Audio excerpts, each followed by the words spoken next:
This podcast contains explicit content. Hardly Focused Presents The Acc and Jack Show.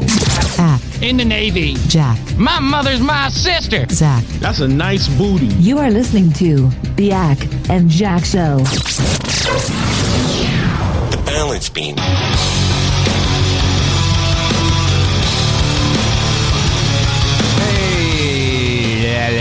Welcome to the Acc and Jack Show. Chris Acciardi, Jack Gill, Zach Ward. You can get us at accandjack.com. That is ACC and Jack.com.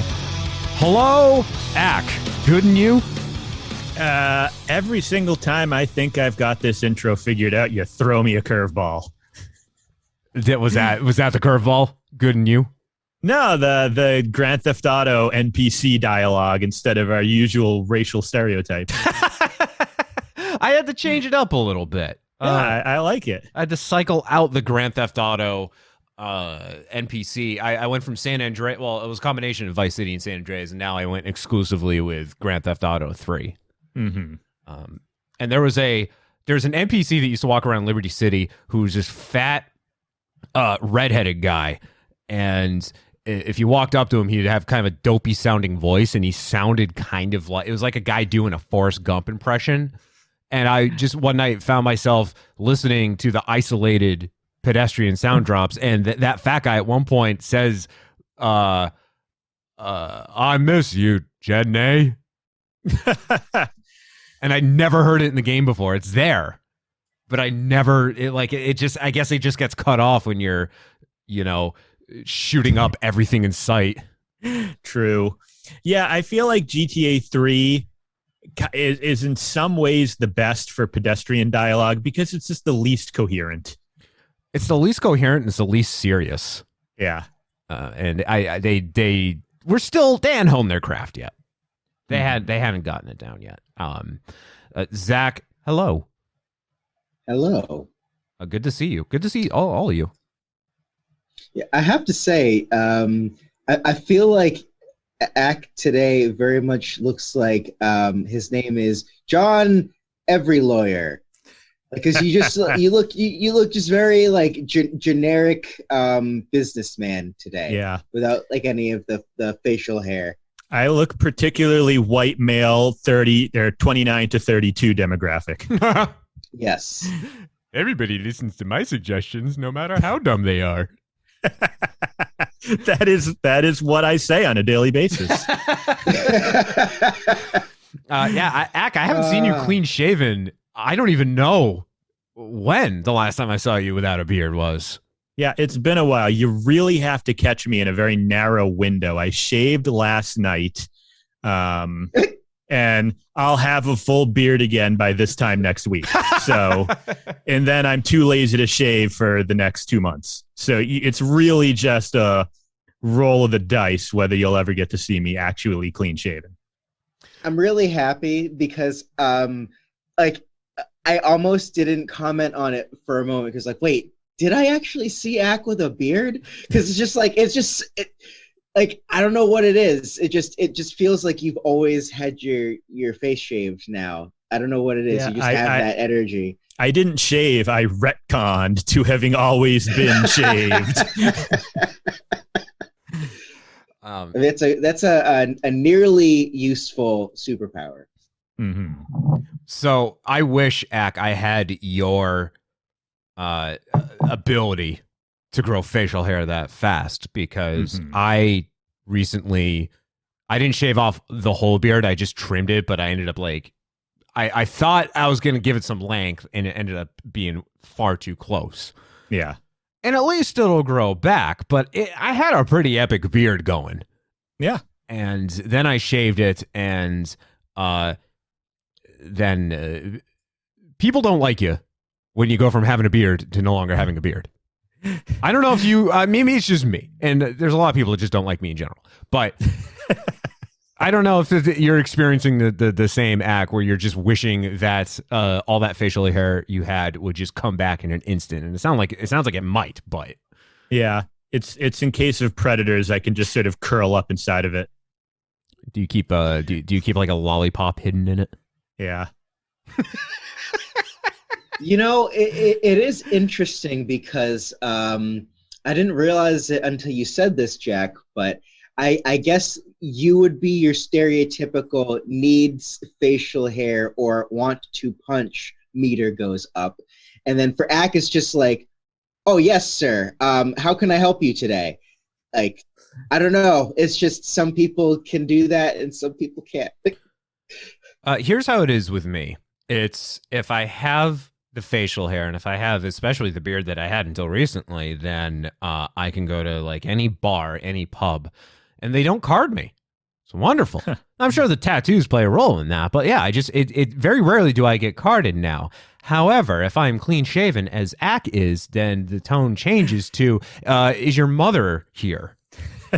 Do your parents know where you are? See, what keeps happening to me is every time I shave, it happens to be right before a tuxedo-clad football game where all of my friends start calling me babyface and then going cheap, cheap, cheap, cheap, cheap to me. And then one of my friends gets tackled and falls on the pavement and we never see them again. Cheap, cheap, cheap, cheap, cheap, cheap, cheap.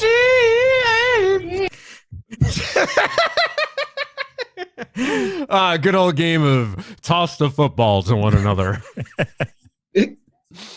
Zach, you please tell me, you've seen The Room, right? The film The Room. Honestly, I haven't actually sat down and fully watched it. That's another one of those I've only seen through clips. You're aware of its existence, but you've never delved fully into the madness. Right. Yes. So like I know the notable points, but I haven't gotten the full experience for myself, where I've burned those brain cells that will never come back. Well, what a story, Mark. We got to make a day of this at some point. Oh yes. I will never forget when I lived with Stefan, and his brother would always greet people with, oh, hi, Jack. Oh, hi, Stefan. Oh, hi, dog. Oh, hi, Mark. And finally one day I say to Justin, I'm like, yo, so what's your favorite part of The Room? And he just looks at me. He's like, the what? I'm like, the Room, the movie, The Room, the film you have been quoting this whole time. He's like, what have I been quoting? I'm like, you're kidding me. You don't know what I'm talking about right now. So we all I think you were there for this. We all gathered in Stefan's living room and we made Justin watch The Room. And did we watch the Riff Tracks version or was it just by itself? Probably the Riff Tracks version. Okay. At least I've only seen it without any riffing once, and that was at a theater, Coolidge Corner Theater. They did like the midnight showing, and the host, I don't know if it was the owner of the theater or just an employee, got very mad at us because some like cult horror movie that is considered like actually very good was playing like in the next theater over. And he was basically saying like, all of you who came out tonight to intentionally watch this sack of shit movie and not an actually good movie, which is one room over for the same price. What the hell is wrong with you? Anyway, enjoy The Room. You are tearing me apart, Lisa! Yeah. What the fuck? Like, do you know what movie it was playing? You don't know? Wish I could. It was a horror movie, I'm pretty sure, but I just don't remember which one. Some like 80s horror movie. Okay.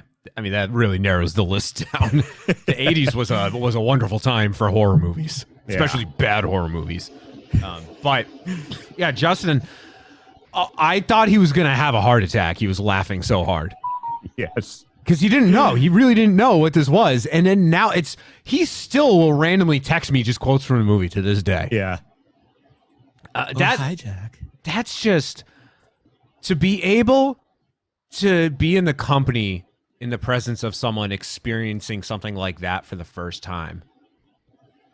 It's magical. I love it. It sounds like we can do this with Zach. Yeah. We did this.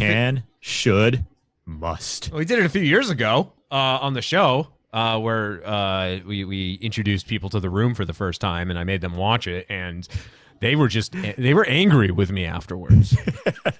Although it was not the Riff Tracks version, so that probably played a role in it. Mm-hmm. The Riff Tracks version helps you get through those 15-minute long sex scenes, of which there are far too many. Yeah. However many sex scenes you're assuming there are, there's more.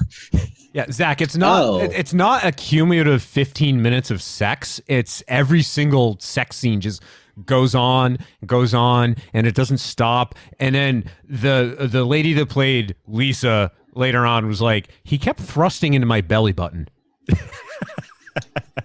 Oh, that's uncomfortable. Oh. So it's decided we're all gonna get together for the first time in years just to watch The Room with Zach. I cannot wait. Zach, you better look forward to it. We need wings over Worcester. I'll bring the football. Wings over Worcester, not a bad idea. Not a bad idea. I haven't had wings in a long time. Shout out to Wings Over Worcester. They have a wings over stores out here, which is honestly good, but nothing will beat that. Like, it's really funny that very first time of like doing experiencing something like that, like the very first time I had wings was just like magical. Yeah. And like, I know I'll never fully get that back, but it is still good. I don't know. There's just something comical about a restaurant called Wings Over Stores. And it probably, I'm guessing Wings Over Stores, you can just easily drive up to it, or it has an accessible parking lot. And I'm guessing it's just a very easy restaurant to get into. I mean, fairly. It's like this general area is kind of like a college town, but like suburban / rural like setting. So it's like you can walk in, but it's not like a sit down kind of. Well, thinking about it, like this, the only couple times I went were in the middle of lockdown. So I don't know if like the inside seating has changed, but it was pretty small on the inside. Remember when I went there. So I mentioned that because if you recall, Wings Over Worcester is it's like a rite of passage going there, not just because of the quality of the food or what it will do to your rectum, depending on how strong the sauce is that you get, but it's in Kelly Square. Mm-hmm. So you're risking life and limb just to get there. Yeah, and I mean, I feel like in general, I can't recall any time where like there's been like ridiculous people. Like, I feel like Wings is like a safe zone. It's just things like be cool, be chill. We're getting our wings right now. Like, I can't recall any time of hearing somebody's just acted up in the Wings line. But also with the updates to Kelly Square, it isn't nearly as a murderous death trap. Now it's just like a pretty efficiently flowing murderous death trap. Yes, that is accurate. Speaking of gatherings, Zach, since you just mentioned this, Becky and I, this is totally local, anyone outside of really even like the Worcester areas, again, I have no idea what I'm talking about, but Becky and I, we were at the Auburn Mall yesterday, which as far as shopping, as far as shopping malls go, this is still like pretty active. Okay. Like most, shopping malls are all just dead or dying. And this one I'd say is probably like only 25% dead. But they have this store that used to be like a kiosk in the middle of the walkway of the mall, and they ended up moving into their own store space. It's called Otaku Sekai. Sekai, and it's like it's a Japanese like pop culture store. So you go in, there's manga and there's like ramune and the candy and just like toys and trinkets and everything. But it's also just like you can literally, it's like a lounge for nerds. Huh. Yeah, I'm looking at it now. they're just like, we walk in and they have like a greeter who's like, if you've never been there, they explain how it is. And like, if you just want to hang out and watch anime or play video games, feel free. And it's just a giant, there's like 2 open lounge areas, and there were just nerds like myself all just gather around, just all watching anime. You don't have to pay for the time.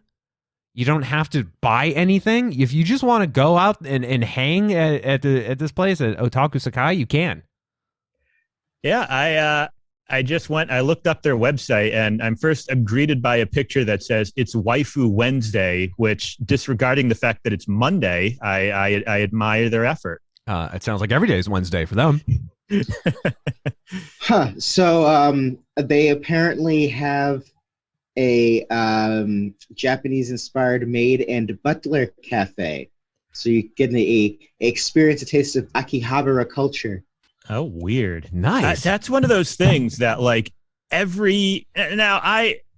not the biggest anime watcher. I've watched maybe like half a dozen or so in recent years. Like, every single one of them references maid cafes, and every time I'm like, what the ever-loving fuck is a maid cafe? Oh wait, so you don't know what that is? I mean, I assume it's a cafe where the waitresses dress up as maids, but it's just an unheard of phenomenon in the West. That simply isn't the thing we do here. No, so like it's like, and there's also like I believe they're like, I don't know if it's like host club is the correct term, but like that's like the female equivalent where they go and there's like really nicely dressed and like posh looking like guys that are like serving them, and like they get to like they sit down and like enjoy and like have like chat with them, and like they and it's the same thing. Like, I don't know, it's a very interesting I would feel very awkward doing something like that, and like I don't feel like I would enjoy that, but like they have maid cafes, like cat cafes for like the kitty girls.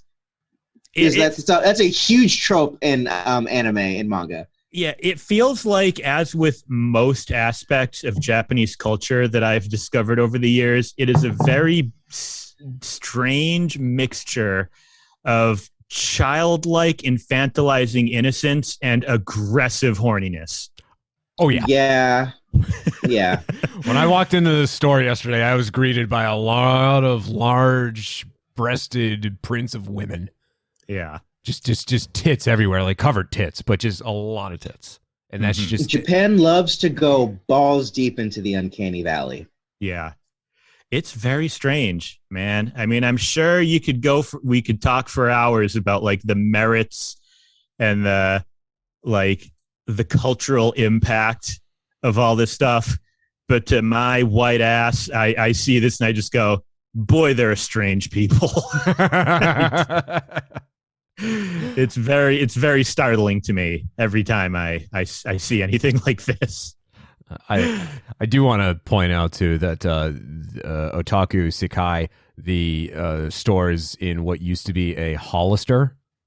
Now, if you remember in shopping malls, Hollisters had very elaborate like external designs where it looks like you're walking into like a beachfront property, and like it's the design of the store is what someone thinks a beachfront property in California looks like, when in reality they live in Kansas. And it was, and you can still smell that like perfume that they would literally spray out of the ceilings onto the clothes. I'm sure it's soaked into the material of whatever the inside is at that point. It's like the Subway in Blockbuster that you. I'm sure. Yes. I'm sure that place still smells like Subway. Mm-hmm. Which is hilarious because now it's a medical facility, right? So it smells like diarrhea in Subway. God. Oh no. That sounds awful. Yeah, but at least I guess like the plus side is just because of how big Hollister stores are or were. It gives them more space for the nerds to hang out and watch anime, suggestive anime. But Zach, what is your favorite anime? Oh, It's a hard one. Like the first one usually jumps out to my brain is Cowboy Bebop. Hell yeah. Just because it's so well done and the music is so good. It just it's got replay value. And as someone like me with complex ADHD, I usually don't like rewatching or replaying things. Usually, case in point, that time that we went to see. I just remember this. The time I went to see The Dark Knight. Mm-hmm. I was with you guys. I have never seen the movie again. I've never rewatched it. I still just remember seeing it in theaters, and that was the only time I rewatched that because I wanted to hold on to that memory. Also, I thought it was great because there is an asshole in the front seat, and I remember you specifically, Jack, kicking his seat and then people cheering. Yeah, because he wouldn't get off his phone, little shit. I do remember that. I vividly remember that. Because it was directly in front of me and it was blinding me the whole time, and I finally got fed up with him. Yeah. I also saw The Dark Knight in theaters, I think, 4 times. I've never done that before, but it is such an okay film. And I've seen it 4 times in the theater. I agree. Zach, Cowboy Bebop. Top tier. And then I would say Neon Genesis Evangelion is my second. Yeah, I need to go back and rewatch. And also, if you've never seen or heard of it before, this is a deep cut. Serial Experiments Lane. That was back when Tech TV, before Tech TV was G4, and they had that random time night when they had anime. That was one of the trippiest animes I have ever seen, and it is one of those where you have to watch it 5 or 6 or 7 or 8 times, and you still won't understand what the fuck is happening. You have to literally read a synopsis. I feel that way a lot. But literally, you read the synopsis, and you're just I still don't understand what the hell I just watched. But it's good, and the opening song in it fucking slaps. It's so good. Those would probably be my top 2. Okay, that's generally how I feel about anime. Zach is saying exactly like what Acc just said. I will not understand it the first time around. So let me tell you, as someone that watches anime and reads manga and plays a lot of Japanese games with crazy, long, convoluted storylines, Serial Experiments Lane, I don't think I will ever fully understand. And that's saying something. Because there's a lot of animes that have very complicated stories that are easier to understand than that one. But I totally recommend it just because it's such a trippy watch. Just go into it not anticipating understanding anything.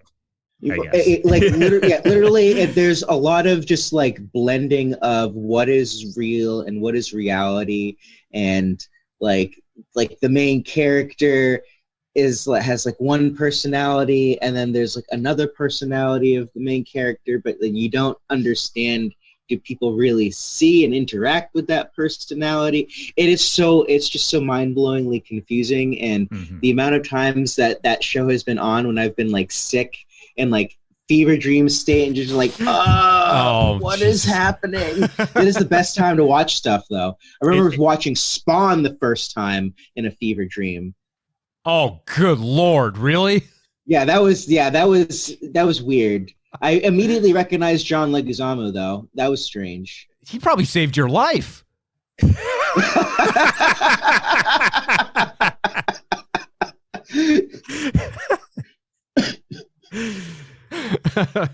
I get that a lot.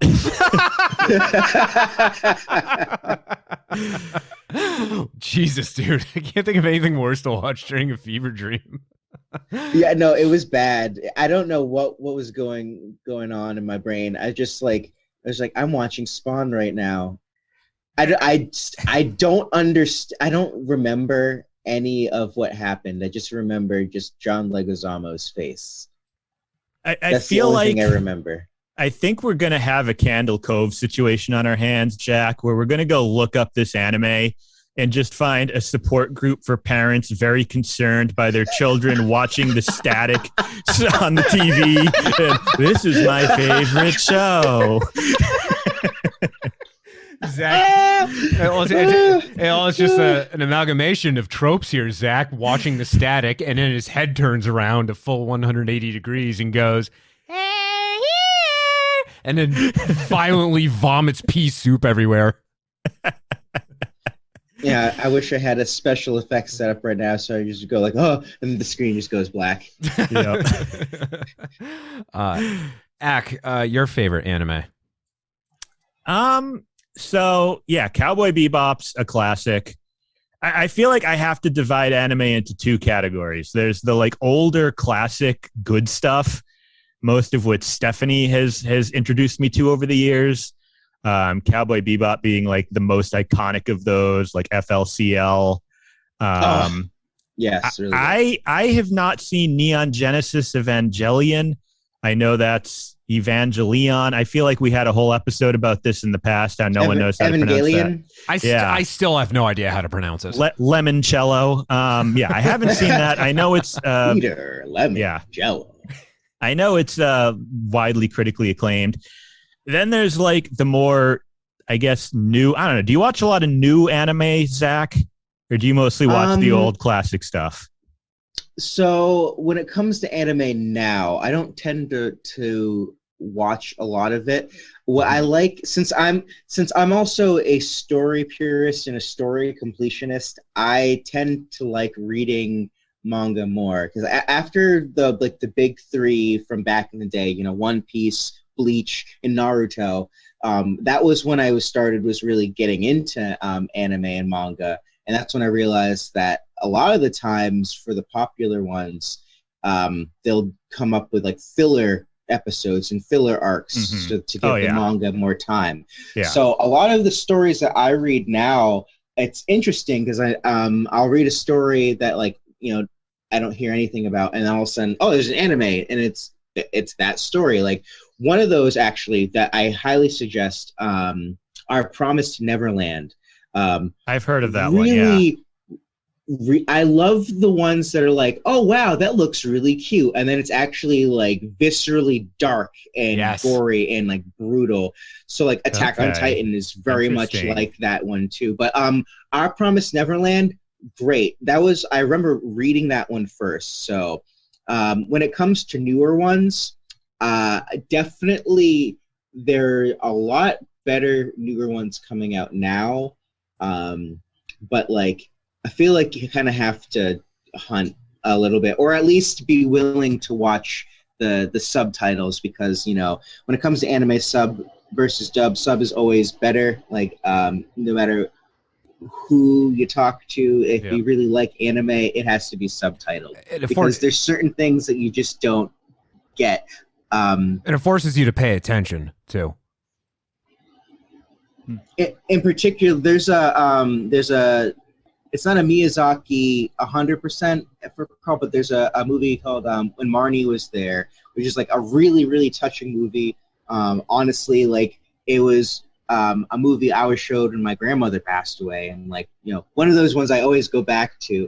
And it's really funny to me because if you watch the dubbed version, there's a twist with some of the characters that instead of you getting like the oh wow, like there's like something really sweet here with this dynamic, in the dub version it feels weird, and it's translated off, so it kind of gives you this weird impression like there's some weird lesbian thing going on with these two female characters. And like, so that's part of the reason why sometimes things just don't translate well. Like that's why in certain languages there's like barriers where they can't explain or articulate certain things in English, because in their language there's no easy way to translate it. So I feel like that kind of happens sometimes. There's nothing. I don't like dubs all the time. There's nothing better than English. I know that's I guess not a PC term now, but it's so funny. It really is. And not just like the bad translations, but things like Osaka seafood concern. Like what? What does that mean? Yeah.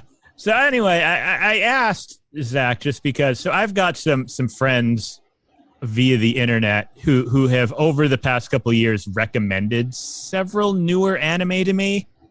Okay. Like mostly like comedy ones, and I don't know. All right. Some of them I don't really vibe with. Like a big one was Konosuba, which I know is really popular. That sounds familiar. I'd probably need to know what the premise is.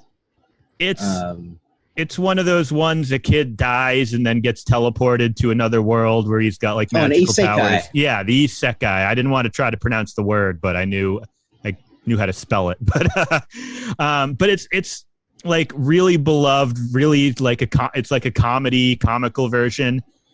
It didn't I just didn't really get the appeal of it. Like, and I feel like that's been the case with a lot of these, like these ones that are like have reached meme status because they are so popular and so beloved. And I'm just kind of like, I don't know. I don't know what it is. I'm just not really. What other ones were it. they suggesting? There was Dragon Maid was one of them. K-On! Then I will bring up. Why would they suggest K-On! Like, I like K-On! I've seen it, but that doesn't seem like one that was cute. You would at like. Least. It was kind of boring, but it was cute. So I do anyway. This is all just a really roundabout way to me answering a question about a good anime I liked, which was Kaguya-sama Love is War, which I actually did think was extremely funny. And I can, like, that one worked for me. And I don't know why, but most of these other popular anime, they just, like, just the sense of humor just doesn't really, like, I don't, and it's funny. Like, I guess if you were to show like a Japanese 30-something, BoJack Horseman, maybe you'd go, what the fuck is this doesn't make any sense. I don't like this at all. What is the appeal? So I imagine it's just sort of a cultural thing, but like, it really is. I mean, this is what I mean. I was having that conversation with Becky yesterday where she's like, this all looks cool, but I have no idea what the hell's going on. Mm-hmm. And I'm like, I think it looks cool, but I'm right there with you. I don't know what's going on. So like that is entirely why they say and use the term Western audiences, Eastern audiences, because because of the culture, the different areas of the world that we live in, the different people that we interact with, it feeds into that general sense and understanding of motifs that we're used to. So that's why it just, there's certain things that are going to always be polarizing to people, or be like, why did they do that? Like, I feel like a lot of the audiences over on our side of the world, like, we tend to like the nice little tidy wrapped end of the story. Like, all right, there's a resolution, like everybody, gets what they need, or like the resolve. Like, usually if it's like something that doesn't wrap up 100% neatly, or it just is a little gritty or messy, if it's not in a way that is not like screaming through all of the foreshadowing through the entire movie, it's just something that just shocks people, usually people don't like it. And we were just talking about that kind of stuff before we jumped on the podcast. So like, I just find it very interesting just to hear you guys' takes with certain things. So just like you guys want me to see and sit through the room, I feel like I should make you guys sit and watch Serial Experiments Lane and be just like, what just happened? What is life? Mm-hmm. Why are we here? Now, Zach, sorry, go ahead. Zach, do you recommend I'm sober or intoxicated or tweaked while watching this? And follow-up question, should I also be violently ill to the point of fever? I mean, really, whatever state of consciousness you happen to experience the show in is going to be the state of consciousness you experience the show in. Okay. So, it's really, you can just do kind of a little bit of a Russian roulette with that. It doesn't really matter. It's an experience. That's all I can really say. Okay. Acc, I want to hear Acc's question. I was going to make a point about tropes, and again, it's not even to me so much about like how clear or neatly wrapped up things are, but just like one thing that I found interesting is I kept noticing tropes in a lot of these anime that leapt out at me because to me it was a trope that I wasn't used to seeing. So when I would see it repeatedly, like how I kept, multiple of these shows would feature like, oh, it's our school culture fest, let's do a maid cafe. And I kept seeing like over and over again, I'm like, maid cafe, is that really like, that's such a popular thing that it's like any show can reference it and everyone will just know what it is without having to have it explained. Yeah. And it's a very also easy fan service vehicle. Yeah, definitely. But so what I was thinking about with it is like, what's interesting is those tropes of a similar tier are present in Western animation. It's just I don't notice them because to me that's just the normal storytelling method. Right. I feel like something like how Family Guy introduced the boy, this is just like the time, the kind of cutaway gag that you see in a lot of similar Western animation, Western adult themed animation. You don't really see that in anime. So a lot of them might go, boy, they do that trope where they cut away to a non sequitur a lot in Western shows. That's fucking weird.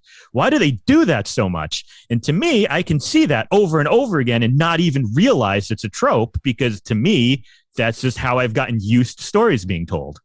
Maybe that's a testament to creativity because you mentioned Family Guy and there's, I'd say maybe 3 times out of 5, the cutaways are relevant to the story and they're quick and they don't affect pacing at all. And you see this a lot in the older Family Guy episodes. But then it gets to a point where you can tell they had enough. They had an idea that was enough to fill 5 minutes of a 25-minute episode, and then they're told we have 20 more minutes we need to do here. So let's show an entire Conway Twitty performance.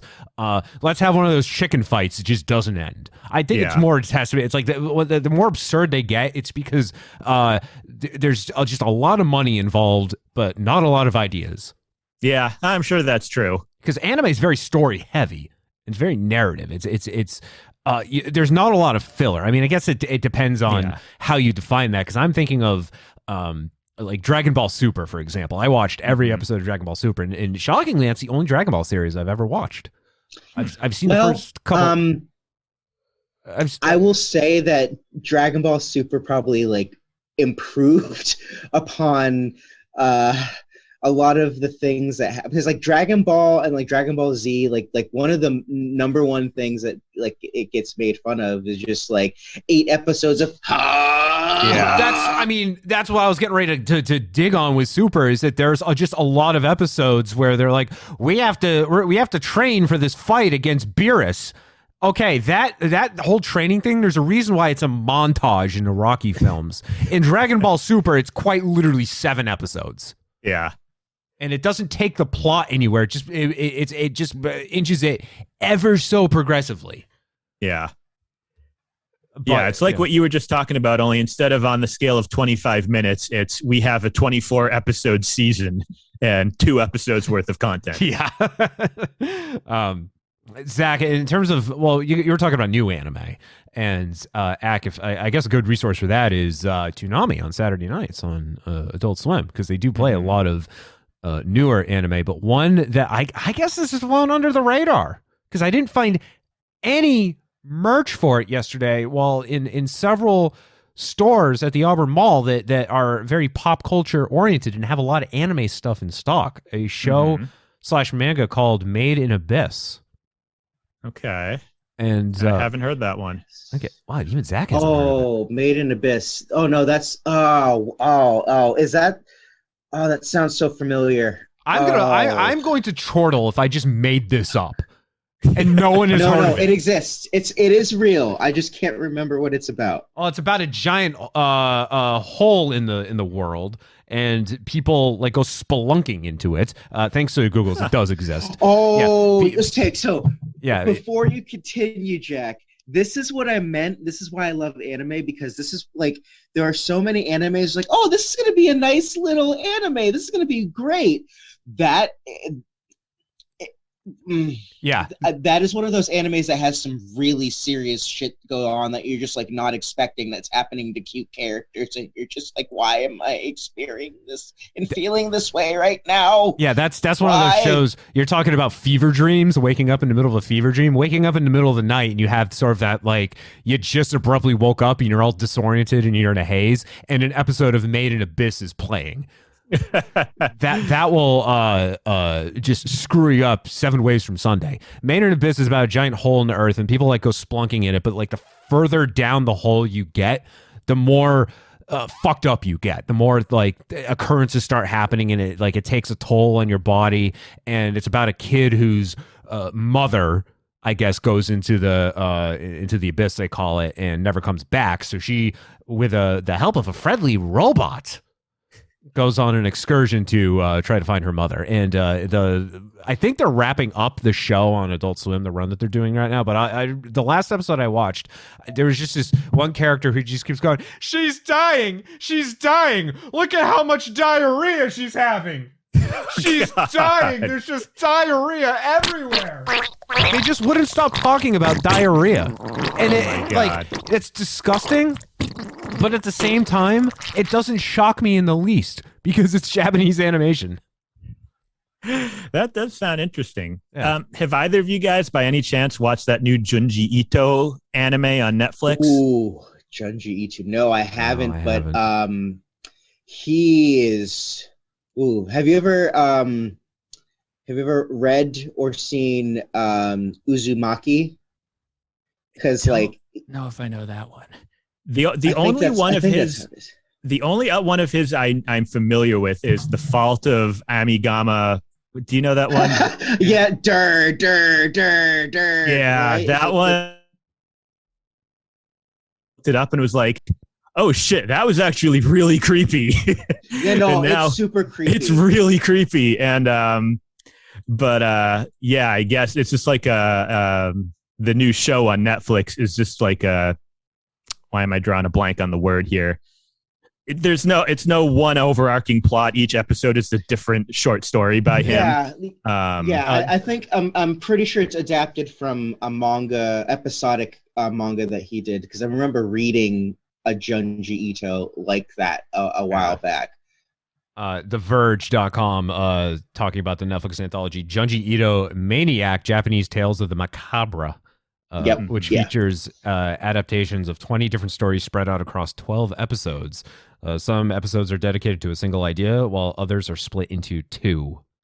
Yeah, I have no idea if it's considered any good or not. I haven't heard any reviews about it. I saw his name and went, oh shit, that guy. He's a prolific horror manga writer, and in particular Uzumaki was one of the first ones I read, because like I was like, all right, how can you make spirals scary? And he makes spirals scary in ways I was not considering.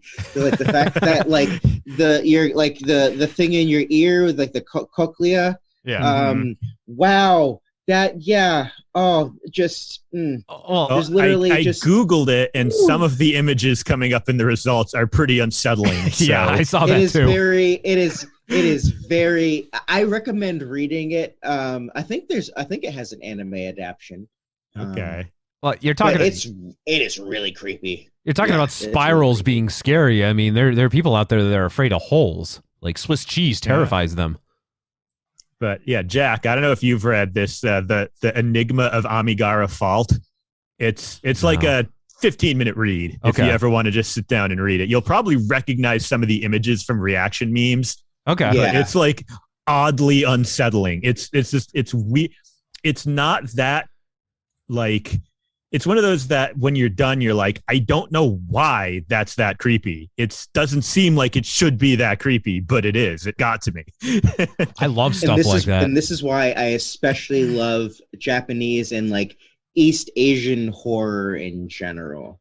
Yep. Because it's like a lot of that stuff is just like, whoa, that was just like creepy in a way I was not expecting.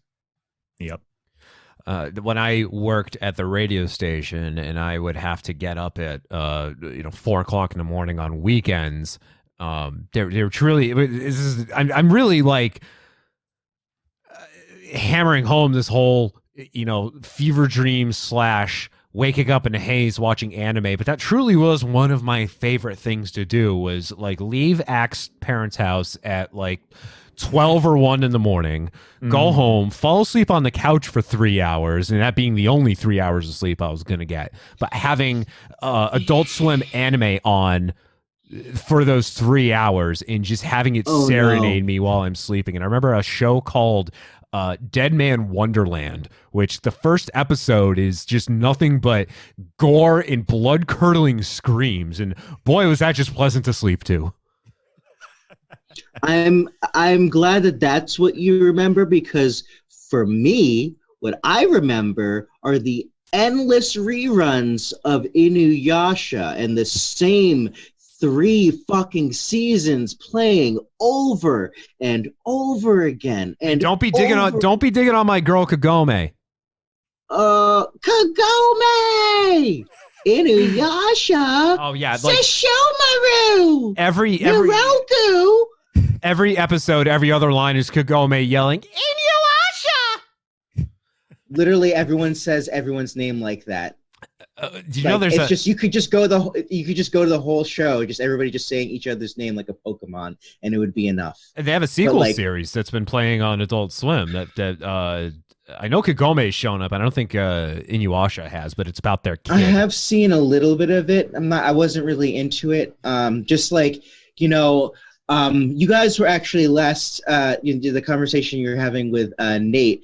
I don't know if you guys remember Rurouni Kenshin. Yes. At all.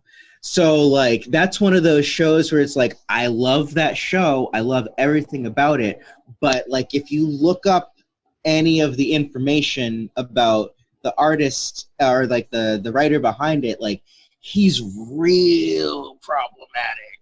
Oh dear.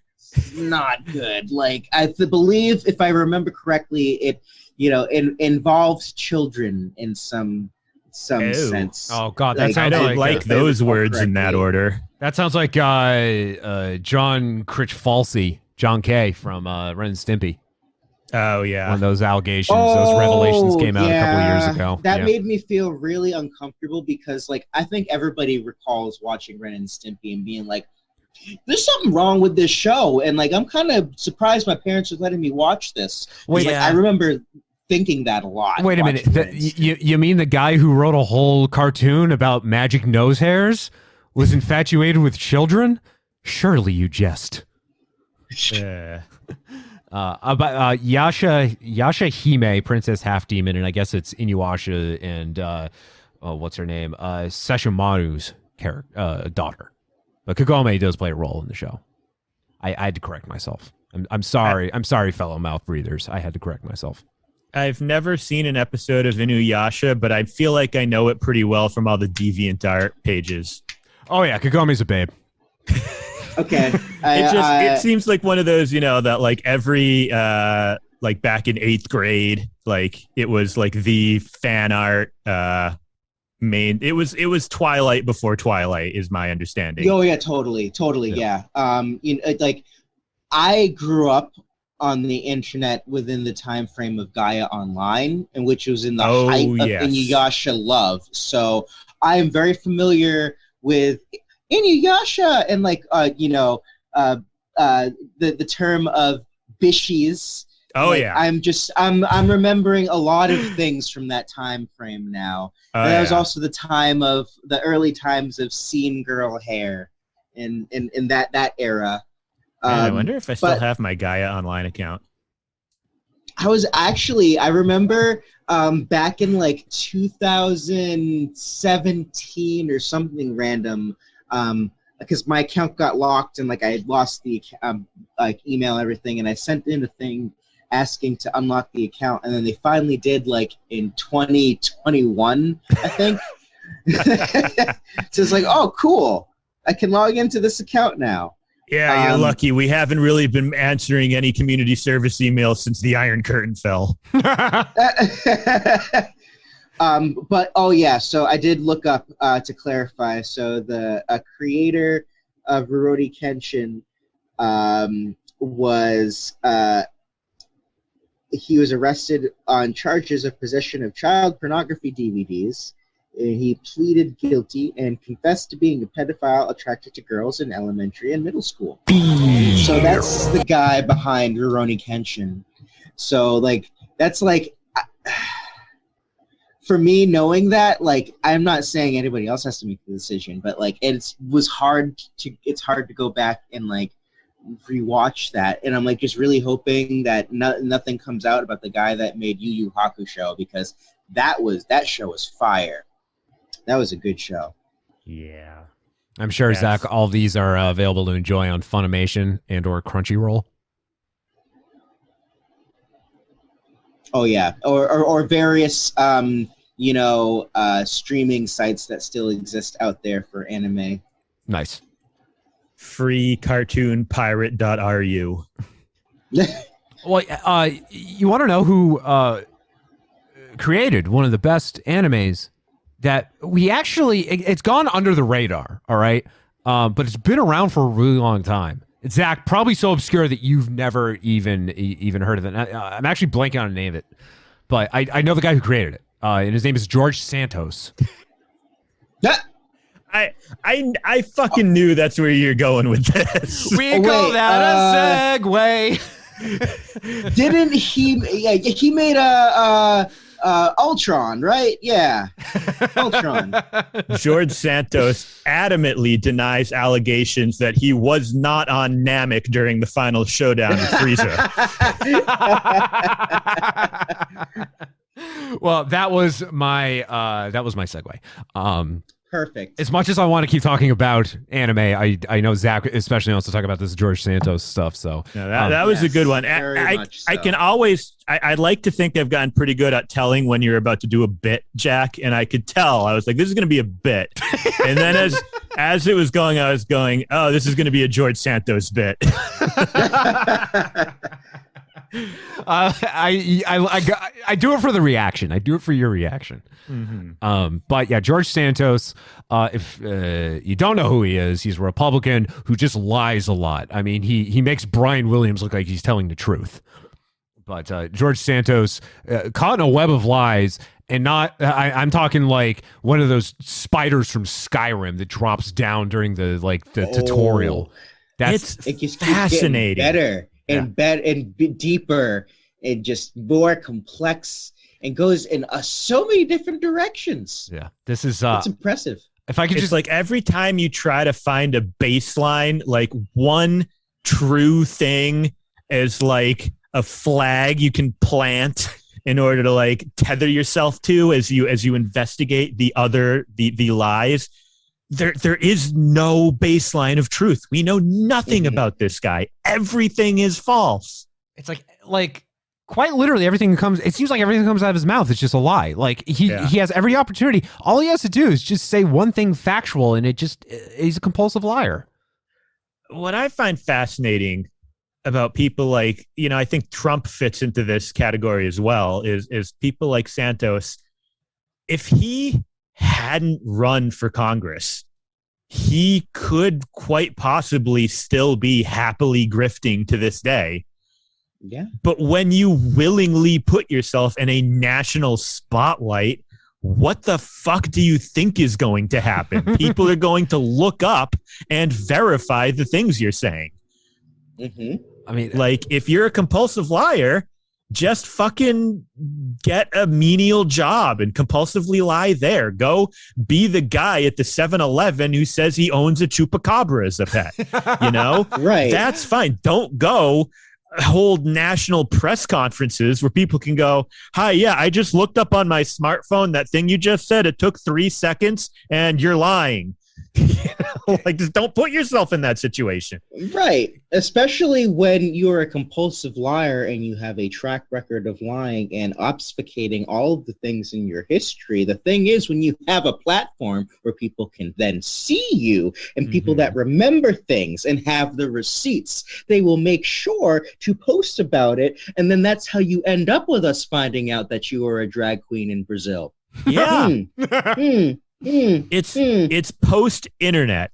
Any hope anyone has of hiding things from their past, they got to get over that shit now. Yeah. You might as well talk about it. It's like, listen, I was in a porn at 27. Here's the link to it. I am not proud of it. Let's just get this shit out of the way. I kicked a puppy when I was 7. I smacked my grandmother in the face. What else do you got? Acc, you know what we never found out, because Zach made this offhand comment, but it is reminded me of something in all sincerity. Remember the gentleman with whom we shared a home for during a week in the summer of 2011? Yes. Yeah, I know who you're talking about. And remember when he said, and he himself, it was an offhand comment, that he did porn. Yeah. And we never found it. Well, yeah, I never looked. Oh. We weren't looking. I mean, maybe you were looking. I don't think I did.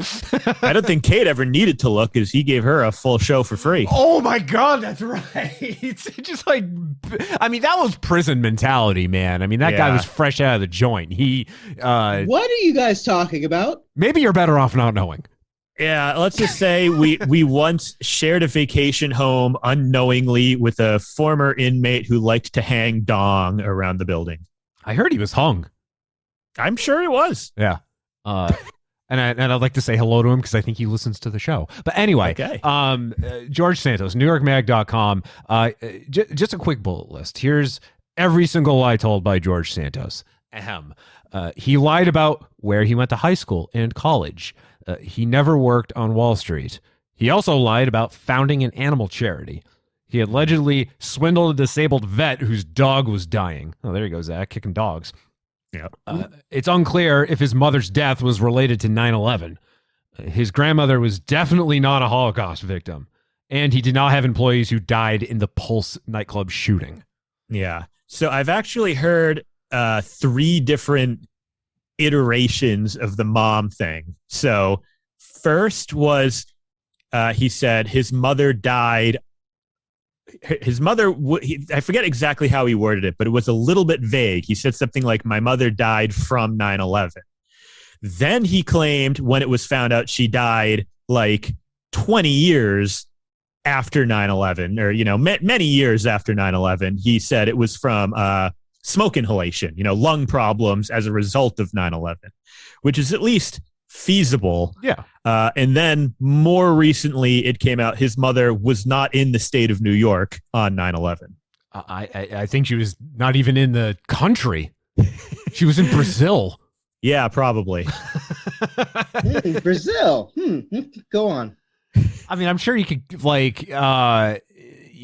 inhaling something in that part of the world and dying from it, but that's a little bit of a hike in terms of distance from New York, if I know my geography correctly. Yeah.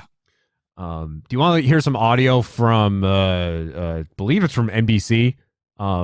Santos arriving at an airport the other day and then getting heckled. Yes. Okay. Here we go. Representative George Santos heckled, hounded with questions at LaGuardia Airport. The saga of freshman Congressman George Santos continued today as the man accused of lying about everything from his finances to his work experience landed back in New York amid growing calls for his resignation. Embattled Congressman George Santos heckled by someone at LaGuardia Airport, where he landed this afternoon, before being hammered with questions over his increasingly checkered past and claims he's been hiding out in D.C. to avoid his constituents. And I have spoken with the voters. I've been in district the whole week. I've been taking constituent calls. I've received federal grant applications for projects in the district, and I look forward to serving the people. I'm just going to say right now, everything he said was probably a lie, and he's probably not looking forward to doing any of that, including serving the people. We continue. Santos never broke stride as he was followed by a gaggle of reporters deflecting and dodging. Was your mother at the World Trade Center on 9/11? Look, this isn't how you conduct an interview. Santos refused to answer questions about whether his mother was inside the World Trade Center during 9/11, a story the congressman has repeatedly told, and one which a researcher told us isn't possible. She was in Brazil for years before and after, so she could not have been in New York on 9/11. It's just one more lie on top of all the other lies, but this is somehow that much more significant because for New York, it's a seminal event. In a week of extreme ups and downs, Santos had his Twitter account suspended and had to deny claims he stole thousands of dollars meant for a veteran's dying service dog. On the other hand, Santos was just approved to 2 House committees and reportedly has the backing of House leadership. State Assemblyman Charles Levine also governs in Santos's district. It's heartbreaking. This is just a complete exercise in cynicism. He is their Frankenstein. He is their creation. We now have to figure out how to exist with him. In one of his latest tweets, Santos posted about immigration and claimed Democrats don't want to fix it. Also, according to Santos, immigration doesn't exist and has never been a problem. So 9/11, not really one of those things. It's kind of like the Holocaust, right? You just don't make fun of it. Yeah. I mean, well, not make fun of it, but like you don't make, let me backtrack. You don't make outrageously stupid claims about it. Yeah. If you didn't die in 9/11, don't claim you died on 9/11. 9/11. Yeah. I do like how when he was brushing off the reporters too, that he just throws this this stopper out there. Look, this isn't how you conduct an interview. They're not interviewing you, dude. They're throwing questions at you. We know this isn't how you conduct an interview, you shit. Now, Acc, how do you feel? And then Zach, I do want to just hear what you think, just in general. But Acc, how do you feel about the fact that he's still getting support from the GOP, and there's only few Republicans out there that are distancing themselves from him? Entirely unsurprised. I'm sure this is a matter I sound like a broken record on whenever we've talked about Trump in the past, but I do think these acts that to us are really like heinous and upsetting and obvious proof of one's unfitness to lead.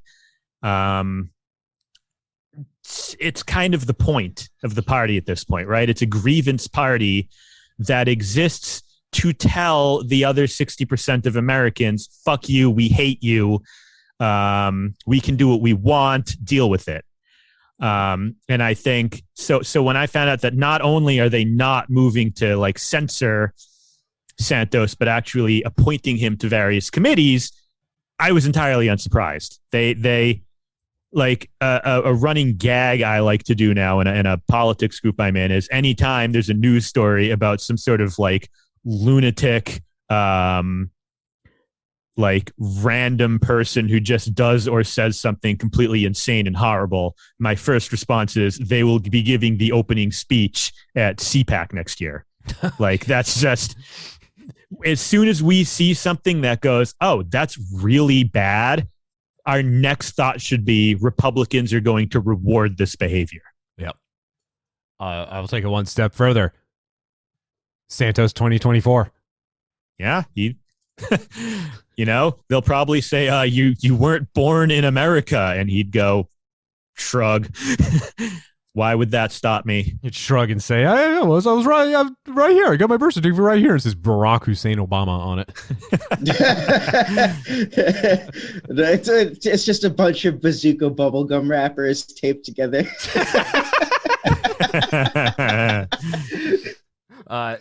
Very quickly, they made fun of Santos on Saturday Night Live this past weekend, and I do love. I don't know if irony is the right word, but I just love that Bowen Yang was playing George Santos. Bowen Yang, who's Asian. Oh, that is beautiful. Here's audio from that. I understand we have a new sideline reporter. Well, that's right. When we saw this guy's resume, we had to give him a shot. Heisman Trophy winner, more championships than Tom Brady. Please welcome Congressman George Santos. Thank you. And I'm proud to be the first African-American quarterback to ever dunk a football. And where did you play college ball again? The University of College. I'm just saying I didn't do drag in Brazil under the name Kitara Ravache. Whoever did, though, was very, very good at it and won many, many pageants. That was good. No, they didn't. Zach, I think you and I were talking about this on our group chat on Facebook over the weekend, but I think you alluded to having some thoughts about him and him doing drag in Brazil. Honestly, like, first of all, if you look into some of the news stories about it, it becomes a lot more compelling when you recognize that one of the most common threads is that his full name is, I believe, George Anthony de Volder Santos. Mm-hmm. So there's Wikipedia articles that reference him being on Hannah Montana, of all fucking things, as a, I believe it referenced him as being a drag artist, and like being on the show in that capacity. And when then, like, realistically,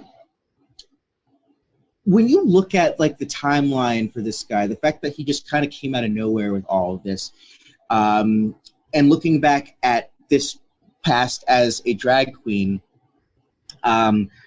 actually reading a little bit about it, one of the comments was that guitar was never glamour, and that's a very shady comment, and that makes me think that perhaps that George has a complex where he really needs to be like involved or feel like at the font of, or like, you know, in control in some sense, because like the fact that like I have a feeling there's probably quite a few career ventures that have failed, and very interesting that he just has found the conservative movement, and in particular it's a great time for this because at this point nobody can really look at the Republican Party and say, oh yeah, this is the party of morals or any of that bullshit. Mm-hmm. You can't look at any of the thing that happens within even a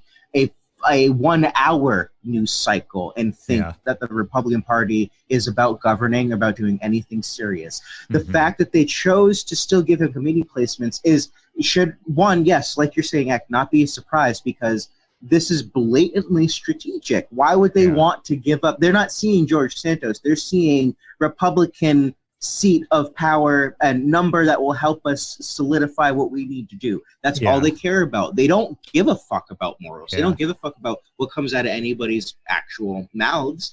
As long as they can obfuscate and do what they got to do with the 24/7 news cycle and keep, you know, shucking and jiving and just like trying to dodge reporters in the hallways and all this.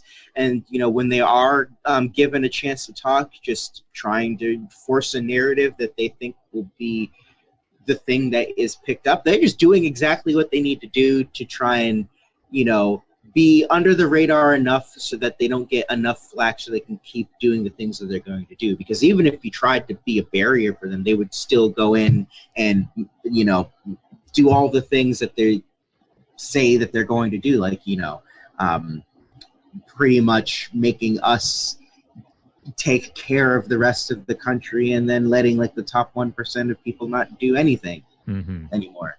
And because like, that makes sense.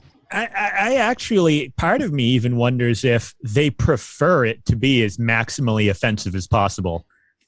You know, because I'm always reminded of just the 2016 Republican primary, how, you know, look at a politician like, you know, John Kasich or Jeb Bush.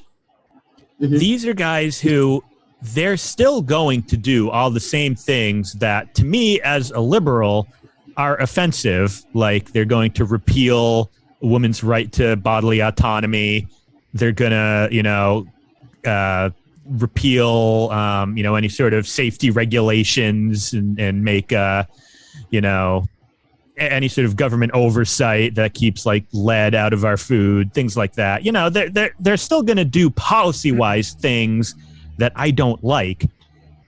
but at least, you know, you look at a John Kasich like figure, and he's got like a polite demeanor. He's makes overtures of bipartisanship, you know, that kind of polite, normal statesman.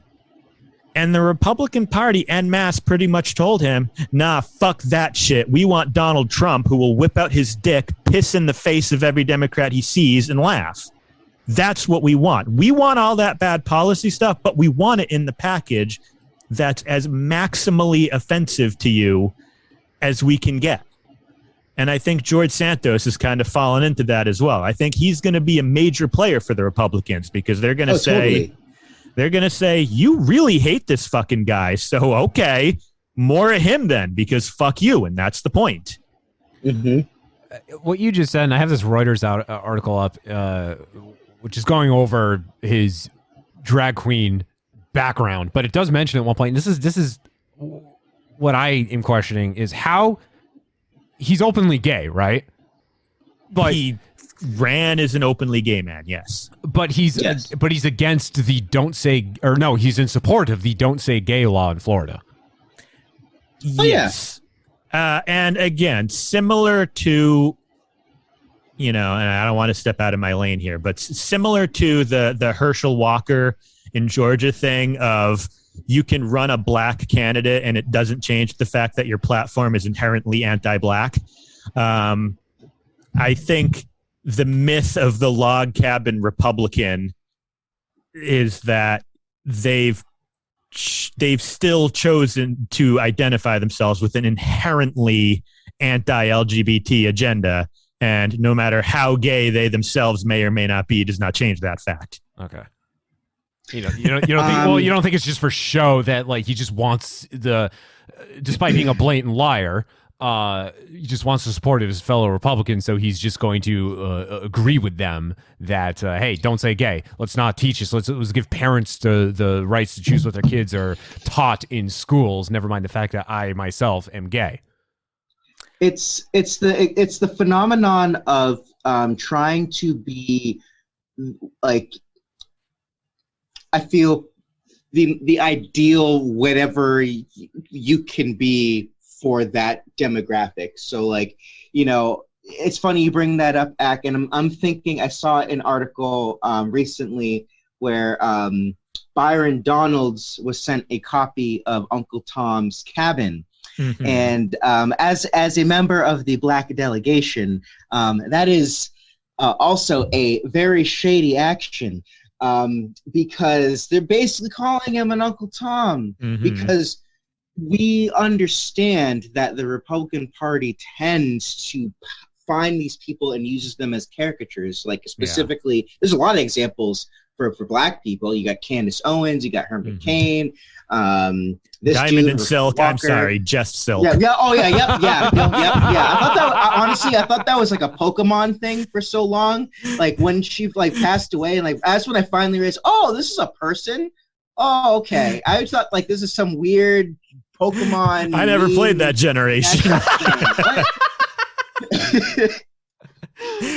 Legit. Now she's nothing more than a missing no. But like, it doesn't surprise me, especially because like there is a such thing as, you know, a self-hating insert minority here. And like for someone, like I can only imagine the kind of cognitive dissonance you need to be to like be openly gay and be willingly part of the conservative movement. It's the same reason like I don't understand when there's Black people that do that. And to me, the only way I can read that is there's a deep degree of cognitive dissonance. There's some weird understanding of self-acceptance that they have where like for some reason that's the easier breakdown for them. I'm one of the good ones. Exactly. That's and it's like mindset, and it's that cult of pseudo-intellectualism. It's that idea that like I'm better than X demographic or X group because I think and believe and act this way. It's like the whole identity behind like, you know, the pick me and like the femme culture and like the model minority, and that's exactly. the whole thing too. Yeah. So like it plays totally on that, and the conservatives would eat that shit up, and like because their base would also be willing to regurgitate that, because the ones that are aware enough to want to pull in those kind of people too, like, well, yeah, this is the only good black person, this is the only good gay person, this is the only good Asian person, because like that's exactly how they would rather frame it, because if you can't do that, then you might as well not exist in their purview or world at all. Yeah. So it's really as simple as that. Yep. Do you think George Santos was a hot drag queen? I've seen worse looking congressmen. I mean, like, I've seen better drag queens, honestly. Can you imagine Mitch McConnell as a drag queen? Well, I am now.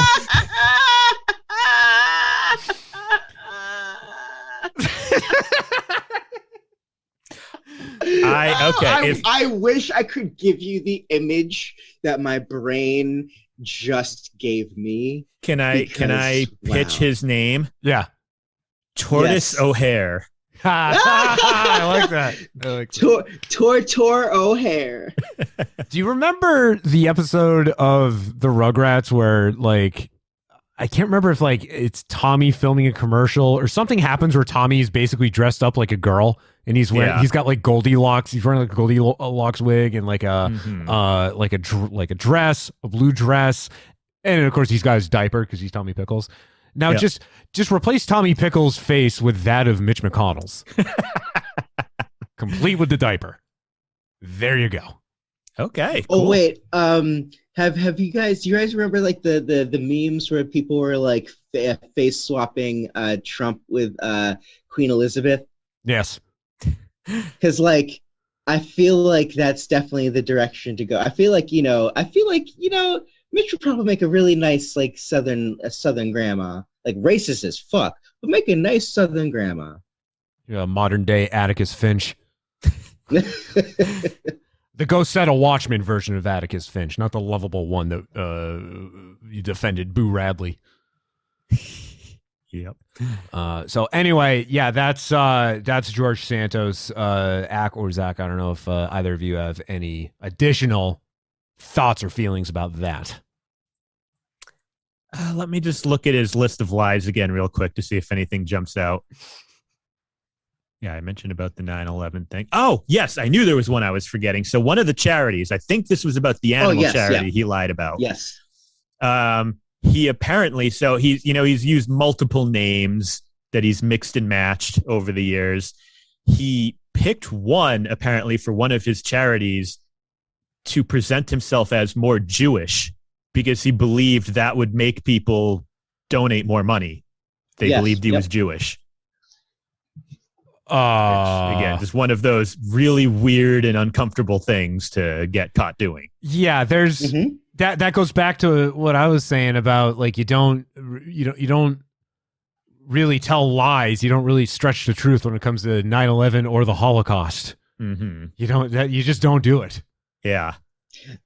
The other thing I will say is I think what we're seeing right now is the beauty of a floundering compulsive liar, because if you look at especially the way that he's responded to the drag queen stuff, like that to me has been the most telling, because everything else he has either blatantly ignored or like given some sort of blanket statement. That's the drag queen stuff is the answers that he's given has started to break down over time, and also been like very like first he immediately denied it, and then like the most recent thing he was saying is like, well, yeah, like, I dressed up like a girl for like a festival, but like that doesn't mean anything. I just like to have fun. It's like it kind of feels like he's grasping for angles, and that might be something that actually shook him, especially like just understanding the lingo and knowing the queen that like posted his information and like put it out there and like explained that like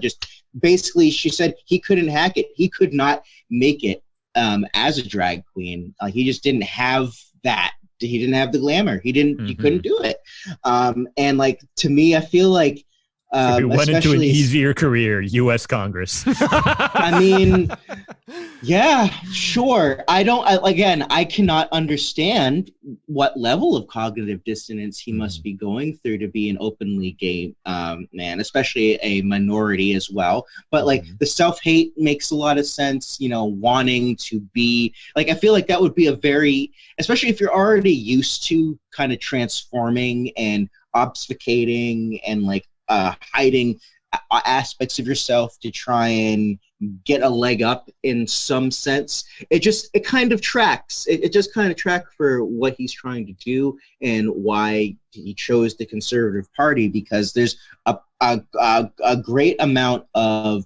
insanity going on right there that, like, you know, of course they would prop him up. I mean, look at what just happened with Herschel Walker. Why wouldn't he? Yeah. Like, this is someone that's very, at least aware enough and intelligent enough to recognize that, like, he could do what he did, and he did it. Like, to me, that is more of the thing that we, like, over time, I think we'll look back at, like, you know, as much of a con artist and a scam artist as this dude is, the fact that he was able to do this with the modern Conservative Party should illustrate everything you need to know about what they actually stand and represent, which is nothing. Yeah, it's exactly. just self-interest. It's like I'm not going to telling. say like I'm not going to say the Democrats are good or equal. I know that there's issues. They're politicians. Can we shut up and just acknowledge that they're all politicians? They're all going to be flawed. Or we should not have this rosy eyeglasses thing where we're expecting to have politicians. We should hate all of our politicians. Politicians should go to bed every single night in fear and in terror of the American people. And that's the way that this fucking country should be run. In my opinion. Zach Ward, ladies and gentlemen. You know what this is, Acc, when you're saying that Santos, the whole claiming to be Jewish thing, you know, that reminded me of, and she's not a politician, but she was more of a quote-unquote activist, Rachel Dolezal. Yeah. Dolezal. Who, did you know that she apparently has an OnlyFans? Oh, no, really? It's just one of those things I see pop up every now and again. Like, remember Rachel Dolezal? You can buy her feet pics for only $14.99 a month or something. Oh, I was shocked to learn that she was born in 1977. She looks like, in the photo that Wikipedia has up, she looks like she's in her 60s. It's like the same thought I had when I realized that Alex Jones isn't in his 50s yet. He's like 49. Like, no, you're not. Oh, my God. No, you're not. No, there's no way that this lady's only in her early 40s. Hate ages you a lot. I mean, it really does. Hate and not minding your own goddamn business. It'll age you real fast. Now, do men do OnlyFans, or is it only women?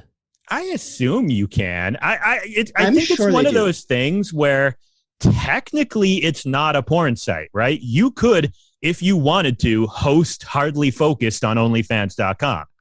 There's no rule stopping you. It just, I think the general idea is that anything that doesn't ban pornography will eventually become primarily known for pornography. Yeah. I mean, yeah, look at Tumblr. Well, who uses Tumblr anymore? Well, they almost took pornographic content off OnlyFans last year. Remember that? That was a big... Yeah, that was the whole thing. That was a big to-do. Paige Spiranak, who I affectionately call Pancakes because she is stacked. She's the golf lady. She started, people keep saying start an OnlyFans, and she was adamant against doing it despite being like Maxim's sexiest woman of the year last year and always posting suggestive things on social media. Well, she went one further. She created Only Page. She took OnlyFans and she made her own version of it. That's how you do it. Yeah, why not? If you've already got a built-in following.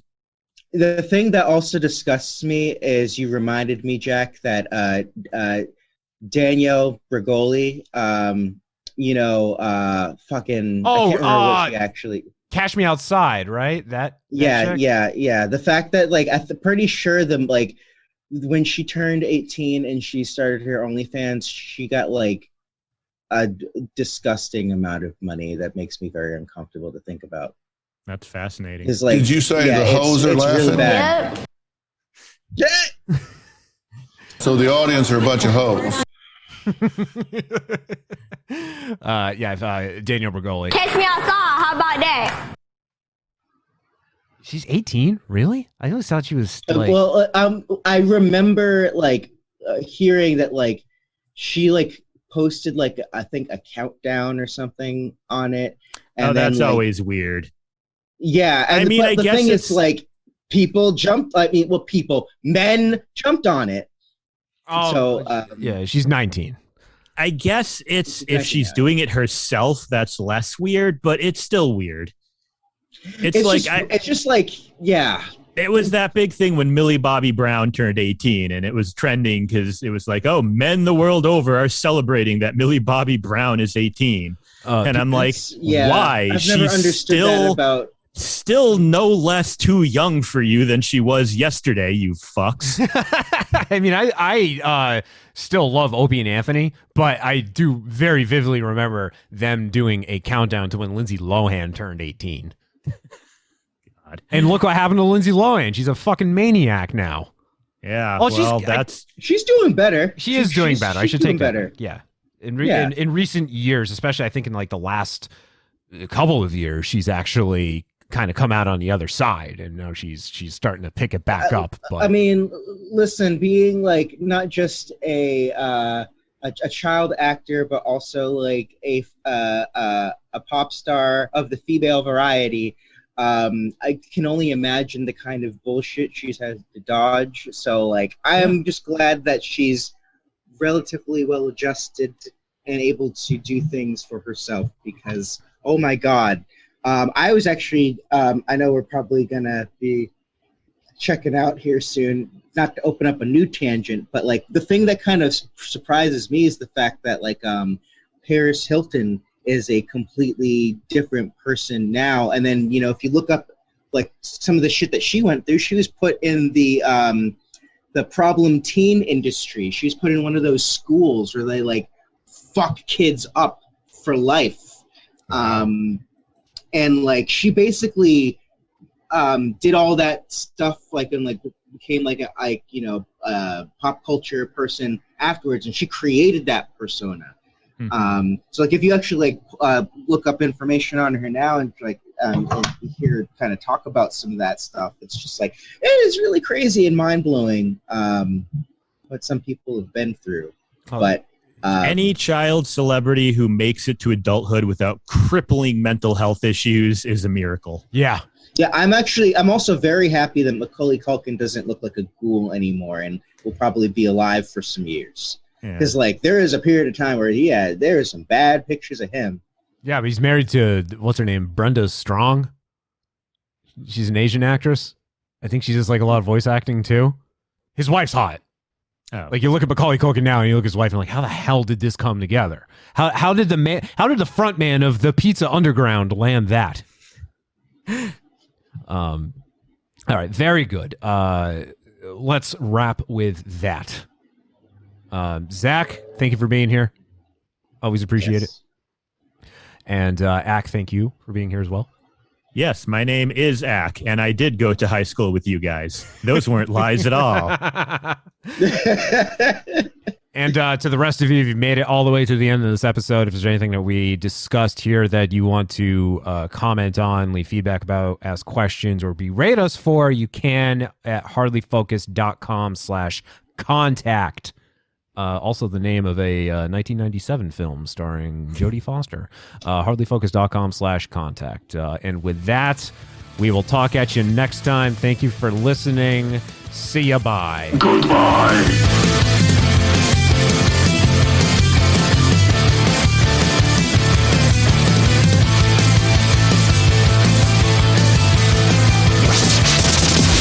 Privatization may not have happened.